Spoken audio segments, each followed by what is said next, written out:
Canada league के लिए Pakistan trio Babar Azam, Shaheen Shah Afridi और मोहम्मद रिजवान की एनओसी डिनाई कर दी गई है। लेकिन बात यहां खत्म नहीं होती। चार और प्लेयर्स जिन्होंने ये एनओसी अप्लाई की थी, यानी मोहम्मद आमिर, इफ्तिकार अहमद, मोहम्मद नवाज और आसिफ अली, इन चारों को एनओसी दे दी गई है सेम लीग के लिए। आपको बता दूं कि इसके पहले यही डिस्कशन चल रही थी कि इस लीग की एनओसी पीसीबी इसलिए नहीं दे रही क्योंकि वो कंफर्म करना चाहते हैं कि ये लीग आईसीसी से अप्रूव्ड है या नहीं। लेकिन जब ये कंफर्मेशन आ गई कि ये लीग आईसीसी अप्रूव्ड है, तो भी इन तीनों को एनओसी नहीं दी गई, जबकि बाकी चार प्लेयर्स को एनओसी दे दी गई है। अब इसके अंदर की रीजन क्या है, रिपोर्ट्स में क्या मेंशन की गई है, बाबर और शाहीन के झगड़े का इससे क्या लेना देना है, ये तो पता नहीं। लेकिन फिलहाल ये रीजंस दिए हैं पीसीबी ने कि हम ऑल फॉर्मेट प्लेयर्स को फिलहाल वर्कलोड मैनेजमेंट के नाम पे लीग्स की एनओसी नहीं दे सकते।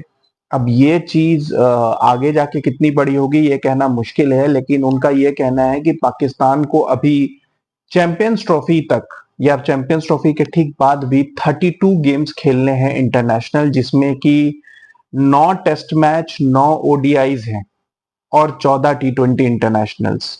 ये सारा शेड्यूल पीसीबी का अभी आ चुका है, जो मैंने आपको एक वीडियो में बताया भी था। पाकिस्तान के साथ अभी इंग्लैंड पाकिस्तान जाने वाली है, बांग्लादेश पाकिस्तान जाने वाली है, 5 टेस्ट मैच पाकिस्तान अपने होम में खेलने वाला है, फिर ऑस्ट्रेलिया जाने वाला है जहां वो 3 ओडीआई और टी20 की सीरीज खेलेगा।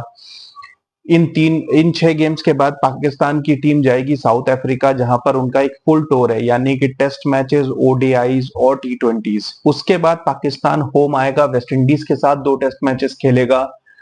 इन 2 टेस्ट मैचेस के बाद पाकिस्तान में एक छोटी सी ट्राई सीरीज है, इट मींस ओनली 4 गेम्स की, 3 लीग मैचेस और एक फाइनल, जिसमें पाकिस्तान के साथ साउथ अफ्रीका और न्यूजीलैंड पार्टिसिपेट करेंगे। फिर चैंपियंस ट्रॉफी है और चैंपियंस ट्रॉफी के ठीक बाद पाकिस्तान की टीम न्यूजीलैंड जाएगी व्हाइट बॉल सीरीज के लिए। तो इतने मैचेस को देखते हुए पीसीबी ने यह कहा है कि हम सिर्फ उन प्लेयर्स को एनओसी नहीं दे रहे हैं जो ऑल फॉर्मेट्स खेलते हैं। यही रीजन है कि इन तीनों के अलावा नसीम शाह को भी द 100 लीग के लिए एनओसी नहीं दी गई थी। लेकिन जो पीसीबी के रूल्स हैं, पीसीबी के रूल्स के हिसाब से पीसीबी हर प्लेयर को 2 लीग खेलना अलाउ करती है। बॉब्जी द किंग ने 100 के लिए भी अपना नाम डाला था, लेकिन वहां वो रिजेक्ट हो गए थे, मतलब किसी ने भी उनको पिक नहीं किया था।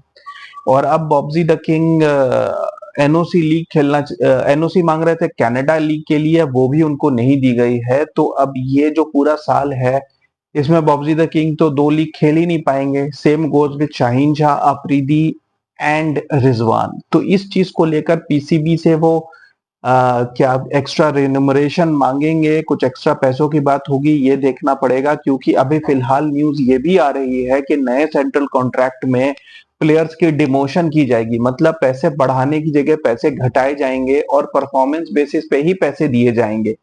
तो अगर इस तरीके की सिचुएशन होगी तो यू कैन अंडरस्टैंड कि एक तरीके का बॉयकॉट हो सकता है। आपको बता दूं कि 2023 के ओडीआई वर्ल्ड कप से पहले भी पाकिस्तान प्लेयर्स और बोर्ड में काफी डिस्प्यूट हुआ था, जहां पे प्लेयर्स ने बॉयकॉट यानी कि मना किया था कि हम खेलने ही नहीं जाएंगे एशिया कप और वर्ल्ड कप जब तक हमारे पैसे रिलीज नहीं किए जाते। और यहाँ पर पीसीबी के ऊपर फिर से प्रेशर आ सकता है अगर वो एनओसी को लेकर प्लेयर्स के साथ इस तरीके से डील करेगी। क्योंकि अभी के टाइम में अगर कोई प्लेयर इंटरनेशनल क्रिकेट से रिटायर भी हो जाए तो उनके पास इतने लीग्स अवेलेबल हैं कि वो अपना काम बड़े आराम से चला सकता है। हम देख चुके हैं कि बहुत सारे प्लेयर्स, इवन केन विलियमसन जो न्यूजीलैंड के कैप्टन हैं, उन्होंने अभी न्यूजीलैंड की सेंट्रल कॉन्ट्रैक्ट डिनाई कर दी और कैप्टनसी से रिजाइन कर दिया, क्योंकि उनका कहना है कि अब वो बचे टाइम में लीग्स खेलना चाहते हैं। ट्रेंट बोल्ट ने भी यही किया था।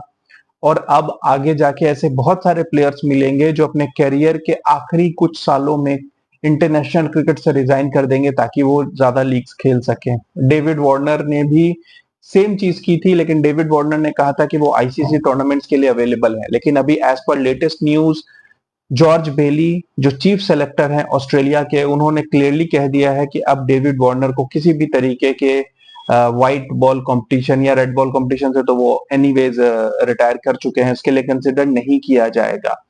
तो अब प्लेयर्स और बोर्ड्स के बीच में इस तरीके की डिस्कशंस होती रहेंगी, जहां प्लेयर्स अपनी लीग की अवेलेबिलिटी और लीग्स के लिए डिस्कशन करते रहेंगे। कहा जा रहा है कि ये 3 प्लेयर्स पे फिलहाल इतना प्रेशर है और कैप्टेंसी की इतनी फाइट है कि ये बोर्ड से झगड़ा नहीं कर रहे हैं। अदरवाइज इस चीज को लेकर के प्लेयर्स बोर्ड के साथ झगड़ा कर सकते थे, लेकिन अभी फिलहाल ये तीनों ही कैप्टन बनना चाहते हैं।